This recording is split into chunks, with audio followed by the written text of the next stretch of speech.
Benvinguts a les Montrogenques, una de les parades més sorprenents del 48 Hores Open House Barcelona. Queda't fins al final del vídeo i t'explico com la pots visitar gratis. Aquesta casa es troba al barri del Ferró, el mateix on hi vivia l'escriptora Mercè Rodoreda. L'Estudi Biga va ser l'encarregat de la reforma, inspirat per les novel·les, descripcions i personatges de Rodoreda, veïna del barri. La intenció era crear espais oberts, amb llum, amb color, evitant els espais sense barreres i amb sentit. Nosaltres el que volíem fer era preservar totes aquestes etapes històriques de la casa, que es veiessin, que s'entenguessin, i el gran repte era que la nostra intervenció fos una etapa més. Aquí aprendràs en primera persona què és una casa de cos, què vol dir ventilació creuada, galeria, pati interior, la diferència entre la nolla y el hidráulic y molt més. Es especial para nosotros la combinación de estos materiales tradicionales con materiales naturales que a la vez puedan resolver problemas actuales, de eficiencia energètica, etc. Arquitectura catalana, Mercè Rodoreda i dues cases que amaguen gairebé 2 segles d'història.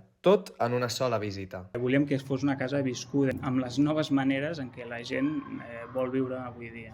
No és el carrer de les Camèlies, tampoc té un jardí vora al mar, però les seves parets i els seus colors et faran reflexionar sobre la mort, la primavera, els viatges i les flors. Si la voleu visitar aquest diumenge, dia 26, de 10 a 3, no cal inscripció prèvia al carrer de Mont-roig, número 8. A la Rodoreda li hagués encantat escriure aquí.